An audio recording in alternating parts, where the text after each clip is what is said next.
Welcome to the Andy Staples Show presented by Sling.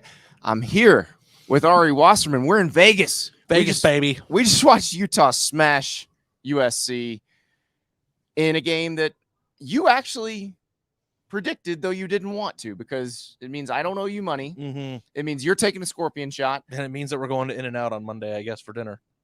No, we're not. We're going to have a really nice dinner. We're just all going to maybe split it up. No more lab. You won't be using the proceeds from yeah. me. No, the seafood tower may still get ordered, but okay, yeah. But we're going to split this. We're going to get that anyway. You're right. Well, you're right. Okay, so what do we start with here? Do we start with USC and or is that like back burner stuff? I'm about to write a column. We'll give you folks in the chat a preview of the column. If you're listening to this podcast for me, go read this. But I think Lincoln Riley is where Kirby Smart was after the 2019 SEC championship game, but kind of in the inverse. Kirby Smart had a great defense, but a philosophy that didn't necessarily help him have a great offense. He had to fix that. He had to go schematically, philosophically change to have an offense that was worthy of being on the field with his defense. Lincoln Riley needs to figure out how to have a defense that is worthy of being on the field with his offense, because that defense let them down. Caleb Williams was playing hurt, but still playing very well. The defense blew it for him. You know, some of the reporters up here were talking about if Caleb Williams wouldn't have gotten hurt, if that would have been a different game. And I think maybe to a certain extent. But I don't think that USC would have won. Yeah. That was poor defensive It's performance. time to stop having defenses that stink. Like, yeah, I don't know how else to say it. And it's like, that's the thing that's like this is a Lincoln Riley hallmark. Like, what are those stats that you said, the 4 worst defenses or whatever of the playoff era were all Oklahoma defenses? I mean, this isn't just like a one-off 1-year thing. Now, the thing that I would say is that fixing the Georgia offense after that season was probably a much shorter task than fixing Georgia had better players on offense. It was a matter of finding the right coach, and obviously Todd Monken was that guy. Now they had to figure out the quarterback situation.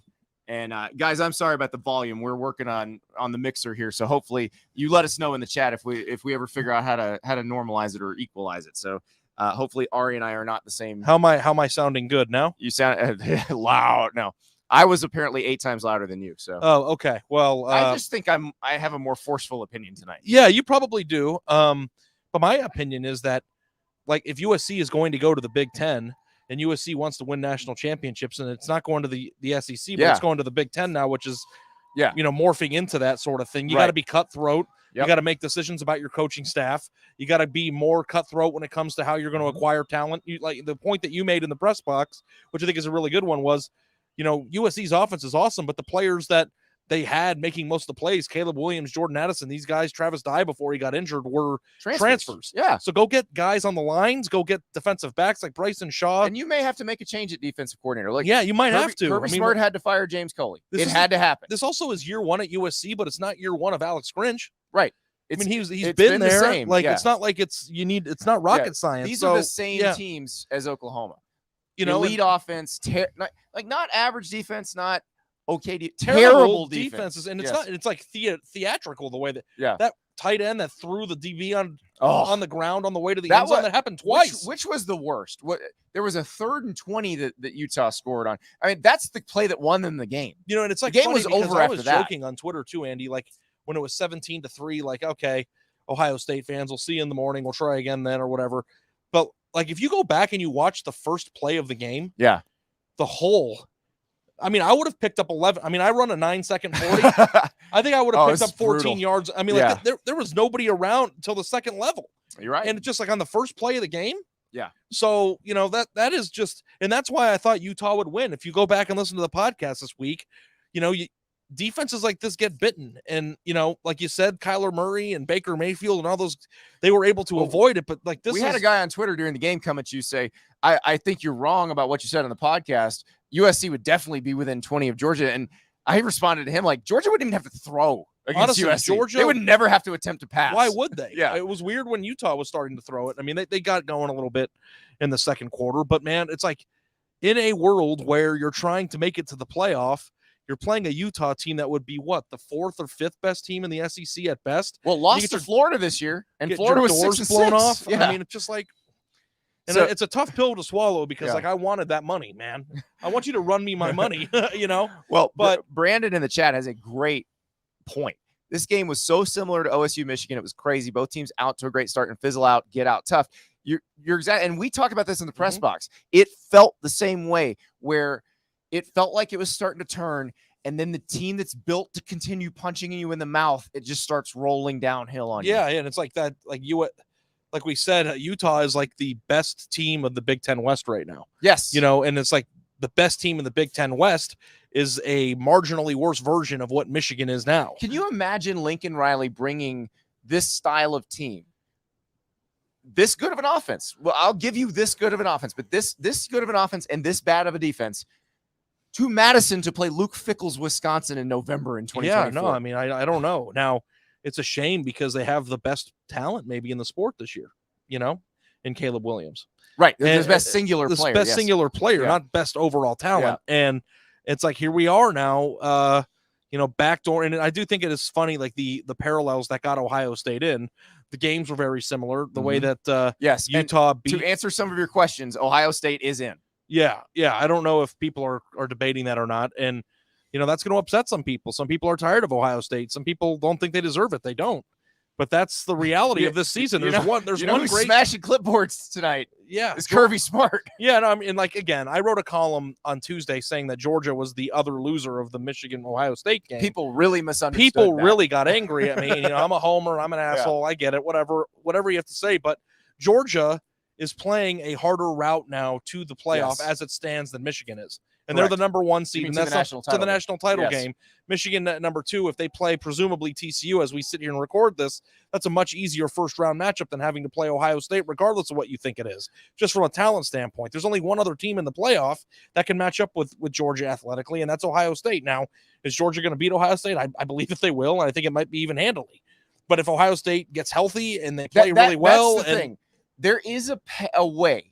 If Ohio State plays the perfect game, it has the talent to hang with Georgia. That's the thing, like we were talking about before the game. If you took this USC team and you simulated 100 games against Georgia, how many? I think they would win 0. They might win 1 if like the whole Georgia team gets into some bad shrimp the night before the game. Yeah, like that's it. If is it dinner the previous night part of the simulation? I think if you simulated an Ohio State-Georgia matchup 100 times, that Ohio State might win 10? 20, 15. I don't know. Maybe 10. 10? Yeah. It's better than 0. Yeah, the raw materials are there, and that's the difference. So it'll be interesting because that spread's going to be less than a touchdown when it opens. I'm sure it'll get bet up to like 7.5. Well, it does. Okay, we are assuming a lot. And what have we learned the last few weeks? Assume nothing. Yeah. Well, we don't know. Like the thing about TCU loses to K-State? Well, this is what I wrote after the game while you were down there doing really good reporting. I just wrote scenarios. So we have to go through all the scenarios. So right now, as we sit here at almost midnight Eastern time or past midnight. It's almost 1 a.m. Eastern. Number 1, Georgia. Number 2, Michigan. Number 3, TCU. Number 4, Ohio State. That's the updated version. That's what it'll be. So now we have to say, if TCU loses, are they still in? I think it matters how they lose. Yes, so that's it. So TCU loses a close game, they're 4, right? Or maybe 3 still. Or maybe 3 still. So the question is, if TCU loses 59-0, which is a score that I picked very carefully. That's where if you're Nick Saban, you go, excuse me, what? And but that's the thing that I want to bring up, and I wrote in the column here, is that USC lost a game out here. The way that they lost matters, I think, because if they would have lost a 1-score game or a 3-point game with Caleb Williams' hamstring flared up, like I think you could even make the case that USC is a better take than Alabama. I'm not sure that the committee would have done that. Yeah. But USC is eliminated now because of what happened out there. Yeah. So like Tennessee, I think, has a better resume in a head-to-head matchup with Alabama, but their best players out. Right.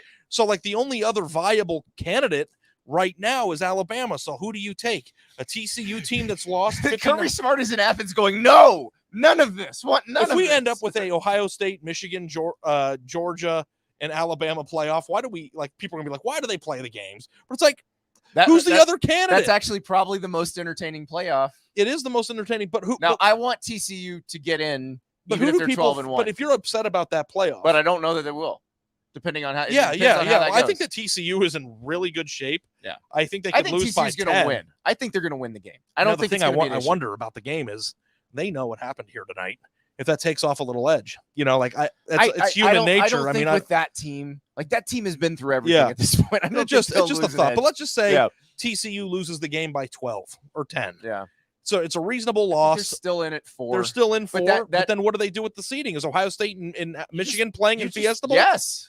Play it again. Run it back. Do you think that the committee would do something to get that matchup No, diverted? I don't. So, like, we are a TCU loss away from Ohio State and Michigan playing in 2 weeks? Yes. Well, Imagine the Buckeye message boards. We're going to have a lot to if talk you about. get a similar result the second time around. Yeah, well, I feel bad for Michigan people if you get a different result. I do too. That stinks. Maybe But I guess I build also a team that can beat them. like my number one benchmark. If you want to be the best team in the country, you got to beat teams like that. My number one benchmark Again. for my anti-expansion of playoff discussion Mm-hmm. was that game matters. Yeah. And like now it doesn't. And it's like, Yeah. you know, so like I will take an L there, but on the other hand, Yeah, too, I was gonna say they didn't expand it. This is 4, and it's still gonna do that. that's what I'm saying. Yeah. Yeah. But the same thing too. It's just like everybody's freaking out. It's like, oh God, we might have an Alabama. I don't think Alabama's going to get in. I don't think They're not so. going to lose 59-0. But if Ohio State gets in, I think that is a very aggravating thing for a large portion of America, Well, right? But there's nobody else to But put it's so in. funny. I saw an Ohio State beat writer tweet on Friday night. Where was this energy? The national media twisting themselves in knot. Where was this energy in 2017 when Alabama didn't win its division? Like, that's exactly what everyone said about Alabama in 2017. And then Alabama won the title. Oh yeah, Everybody said they didn't deserve it, and then they got in and won the title. Oh yeah, well yeah, deserving it and being a team that gets in are two different things. Yeah. And you know what? Once you get past the point where you're debating who should get in, and you go into December and the field's been set, that stuff fades away. Yeah, exactly. Nobody remembers any of that stuff, and it's just like here's the field and what happens on that field when they play the Final Four. Yeah. But if you're upset that Ohio State's in, we can't find. There's one elite team right now, right? Georgia, Yeah. and there's one semi-elite team in Michigan, and then everybody else is undeserving. Right. So if you can't fill out a 4-team field with 4 teams that like this isn't 19 where you had 3 teams that would win national championships every other year, but that one year. Yeah. So what are you going to do? And this is a nice warm up for 2024. Yeah. For teams that aren't like deserving is a concept that's out the window now. I was actually trying to figure it out right as the game was ending. Utah and USC might have had to rematch in that new scenario. Yeah, they might. 11 seed Utah against, although I don't know. Well, actually, you have to rank Utah ahead of USC at that point. Yeah. So USC would have gotten sent on the road. Yeah. So they wouldn't have rematched. That's right. Because Utah would definitely be ranked ahead of them. Yeah. But I'm just saying, like, if you are. Or it could have been 8-9 and they would have played. Yeah. But if you're in a position where you think deserving is a prerequisite for winning a national title, it's not. Then the college football expansion is not for you. Listen, like, that's out the window. All of this is designed to create an entertainment product. It's not about deserving. It's not about the quality of champion or anything like that. But anybody who's upset about Ohio State making it, like, what is your solution to that? Who is it then? Who are you putting in then? Well, there's no answer for that. They're just mad. So you just be mad. Yeah. But like it's like you're not putting Alabama in. And if you were to put Alabama in, you get all the same comments of, well, Alabama doesn't. Yeah. So I gotta tell you, 2 teams you know down what there. game I'm much more excited to see than Georgia USC? Georgia Ohio State. Absolutely. Yeah. I'm excited too. And you know what? Georgia's gonna win. They'll win. Probably, yeah. But it's gonna be a fun game to watch, I think. And there is that chance. Like if Georgia played USC, I would not even be concerned about that. Well, if the chance final field here, Andy, is Georgia Ohio State playing each other, And Michigan and TCU, this will be the first time maybe in the history of the 4-team field where you have 2 semifinal games with results that aren't going to be lopsided. Maybe. Or that aren't expected to be right. lopsided. Yeah. If Georgia and USC were playing, I would expect that final score to literally be 56-10. Yeah. Like maybe more because I think Caleb is USC special, would but score like more. Yeah. and like here's the thing too, we're gonna find out just how awesome Georgia is this year. Because Georgia doesn't have an Alabama win that they have to get through. I'm sure LSU everybody will down. chime in with the Missouri game at this point. No, but I'm saying so. like we haven't Georgia is dominant and they're good, but are they better or worse than last year? I can't read it from here. Douglas says, Ari, Georgia homer forgets OSU gave him his life. What does that mean? You built your career covering good Ohio State. Oh, okay. Sorry. Yeah. Tonight I was a USC homer, a Georgia homer, an Ohio State USC homer. Yeah. Because I got mad because there are a lot of people on the Hellscape Bird app who were saying that Caleb Williams wasn't actually hurt, that he was just being dramatic. That's the stupidest thing ever. And apparently the broadcast missed that he was actually hurt. The whole time? Yeah. I thought it was his knee because he kept grabbing it. turns out it was his hamstring. But broadcasters didn't notice the whole game? No, they kept talking about his pinky where he had a cut and he was bleeding. How could you not notice? He couldn't move. I don't know. Okay. So yeah, I mean, I don't know. Like the thing too is like, let's pretend like I've never seen Ohio State. I never lived in Columbus. I never covered Ohio State. Given my mantra of how teams are built and what it takes to win at this level, stars matter, dudes there's everywhere. no other team that fits that build. No. And if Alabama had does. one loss, Yeah. then Alabama if Alabama wouldn't have lost to LSU. Right. We were not Or even they'd having won- this conversation. It wouldn't even, Ohio State would be so out. Yeah. But they're the they'd only be team praying for the 59-0. Now, I TCU do loss. think, and I wrote this in the piece that I just released, that it's not fair that Ohio State didn't get to play or didn't have to play today and didn't get exposed to a second loss. Like, that stinks because USC got penalized for making it. That's a real in thing. The coming system that the Big Ten will be using in 2 years, they will. They would have had to play in the Big Ten championship. They'll play him twice. So I think that might happen quite a bit in the future. Like the idea of an Ohio State Michigan rematch. I don't know that it Is will. this the first time in football in college football history that Ohio State and Michigan have played twice in the same year? I would think if so. They, if they we'll have get to go matched back up. into. I don't know what happened in 1836. Yeah, back in because sometimes they would play like home and homes in the 1800s. But no, I'm wondering.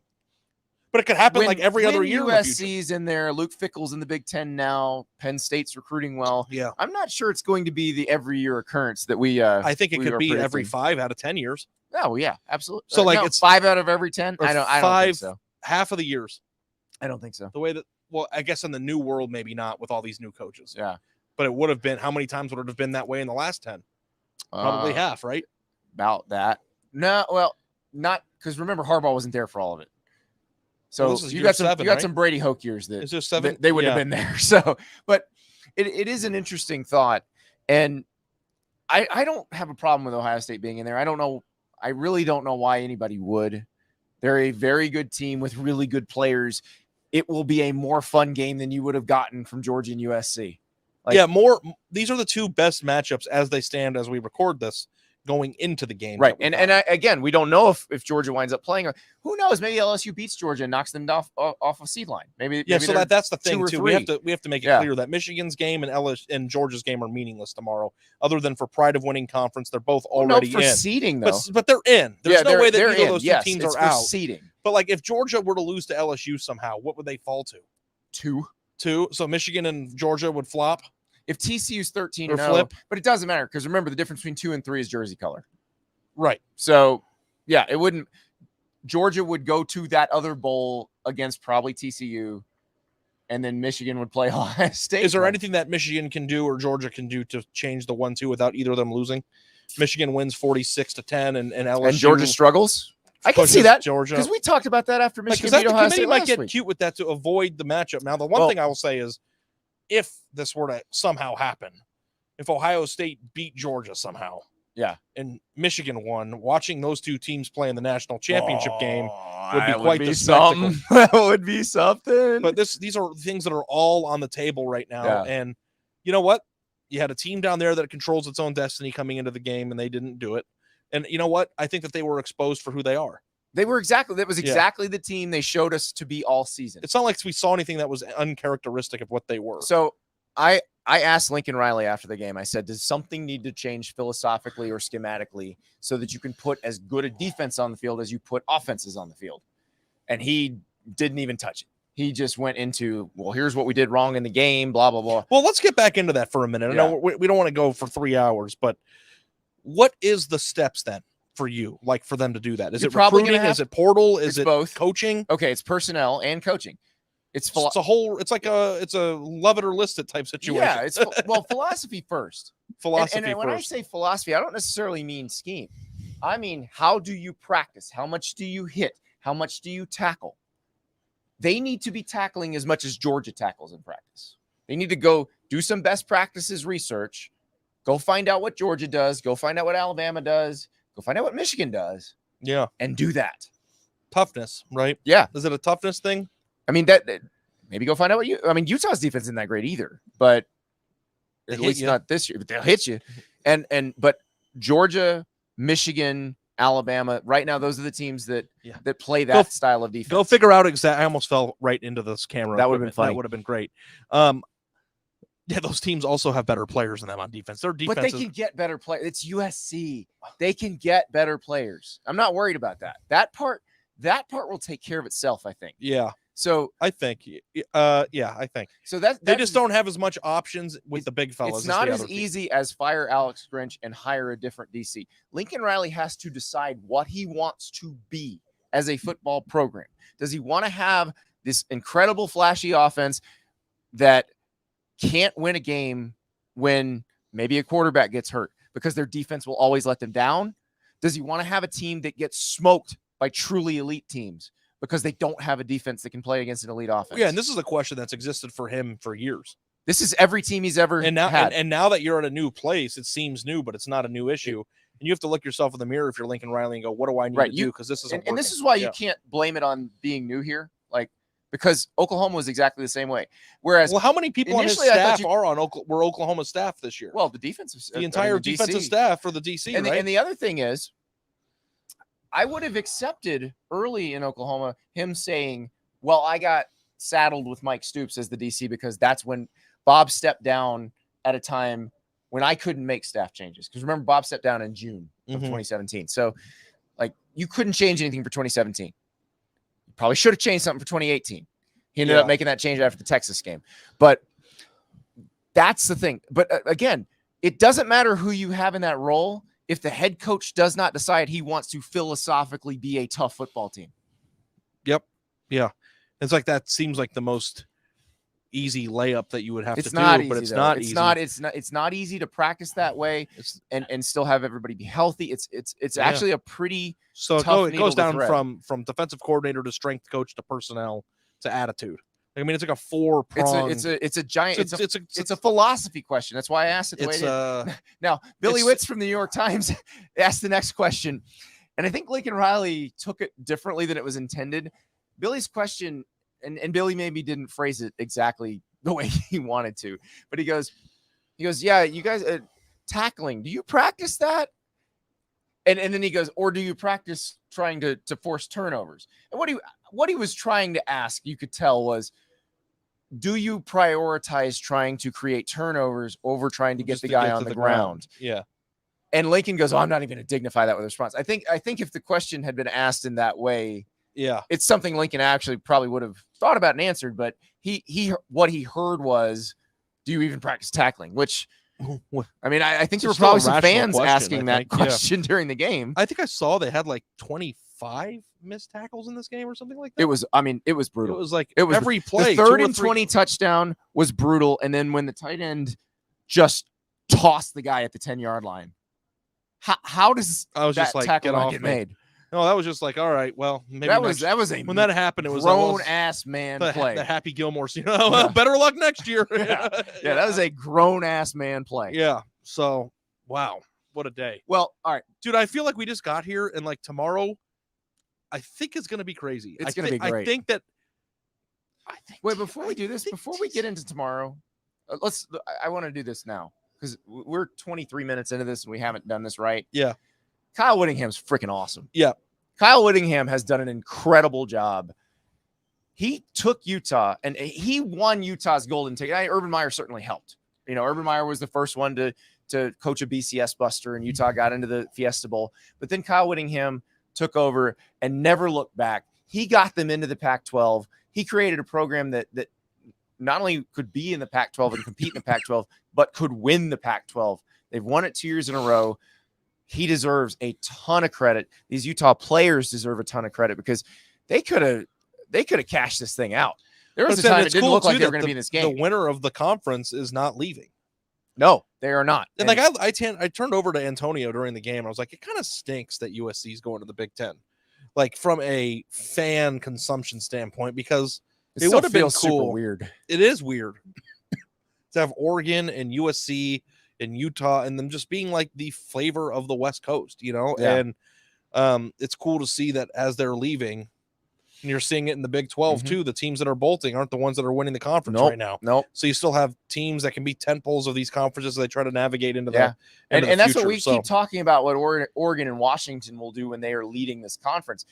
Utah is the best They're team in this back-to-back conference right now. champions. Yeah. It's hard to win your conference 2 years in a So row. I just want to make sure we did give Kyle Whittingham and the Utes proper credit because they've been awesome. I think they're the big winners of realignment. Them and TCU. Who's done better in realignment? I guess now that they have guaranteed playoff spots in the future, they can own conferences when there are teams blocking them. Yeah, no, I'm with you. I had to think about that for a second because it's like it might be harder to get in if your conference is viewed as second citizens to the Big Two, but it's like, well, they have guaranteed spots for the conference winners. They're going to get in anyway. Exactly. So. And you know, what would this game have been? What would that celebration have been like? Obviously they were thrilled. They want to go to the Rose Bowl. But what would that celebration have been like if Utah had punched the ticket to the playoff tonight? Yeah, I went back to look. I forgot they had 3 losses, not 2. Yeah, they lost to Florida. That Florida loss was tough. Yeah. And they lost to UCLA. Yep. And they lost to Oregon. Yep. So, well, yeah. I mean, but hey, conference championships matter a lot, and that's the thing people forget. And I realize, you know, we're pretty guilty of sort of we're literally the reason. Yeah. But for the players, when they get to go on that stage and hoist that trophy, it's an incredibly special feeling for them. And that part's always going to matter. It really is. I know everybody thinks it's going to go away with the 12-team playoff. That part will still matter because here's the thing. For most players, for 99.9% of the players, whether there's a trophy on the line or not, all they care about is, are we going to win this game? Yep. They care because there's a ball and a scoreboard. You get a ring for that. Yeah. So congratulations to the Utes. Utah doesn't come into a season thinking it's going to win a national title. So, you know, maybe one day that'll change, but you know, they reached their goal and good for them. And, you know, it's kind of a gut check because sometimes we do think, or I think at least, like I made that bet. I put $1,000 out there thinking that they were just going to overhaul it and control that weak conference. And, you know, they're going to bring in Caleb Williams and Jordan Addison and flip the team like it was nothing in the portal era, you know, win the conference, go to the play. And like, you know what? There's that overhaul you just mentioned, that is a full-blown house remodel. Exactly. That's not painting. That's the thing. That's why I'm gonna write this after we get done here, but it is a huge philosophy shift. It's not easy. You're knocking down walls in your house. Doing what Kirby Smart has done at Georgia or what Nick Saban's done in Alabama or what Dabo Swinney did at Clemson is hard. That's why not many people can do it. And even if there's shortcuts now with the way you can assemble your roster, it's still hard. Yeah. It's mentality, it's coaching, it's program makeup, practice, all the things you said. And that's not something that you get in the portal. That's like hard work. That's elbow grease. All right. So today on the East Coast, I think TCU is going to lose. I'm sorry. I think they're going to win. This is grab ass weekend. I think. I decided after the comebacks, line, the Oklahoma State comeback, the Kansas State comeback, the Texas Tech comeback. After the comebacks, I said I'm riding TCU till the wheels fall off. TCU wins. TCU covers. You think they're going to lose? The lines are moving at both underdogs. I think they're going to lose. We are going to be at the Mandalay Bay Sportsbook. We're going to be doing live podcasts. Come through. Bring us lunch. Yeah. Or don't watch us eat lunch. We'll probably order food anyway. I haven't been to Mandalay Bay in like 7 years, so I'm excited. I've never been to a Vegas sportsbook on a college football Saturday, so I'm excited. I never have either. Like. So this is going to be very interesting. I never have either. So thank you so much for staying up with us. We appreciate all you guys. I think this might be is this a record for most consecutive watches? It's up there. It's up there. Ride with us. We appreciate you. Our audience is our lifeblood. Oh yeah, I just want to say thank you. Absolutely. Hopefully, we'll see as many of you tomorrow as possible. And Ari has to do the scorpion shot. And I have to tomorrow do the scorpion shot tomorrow night. Now I will put this out to you guys, to the audience, and feel free to hit me up on Twitter. This sucks. I lost $1,000 and the scorpion. You didn't lose anything. You could still make that money. I could taste it. But do I do the scorpion shot for the sake of podcast solidarity, or do I just watch Ari suffer and laugh, or just do it and then make Ari not do it? No, that's not an option. This is the first time in the history of mankind that I've been right about a game and I'm paying a consequence. But because you were wrong months and months ago. Real kick in the knackers, bud, but we'll get through it. Okay. All right, guys. I got to go write column. Thanks so much for watching, listening, and we'll talk to you tomorrow. No, make Ari suffer.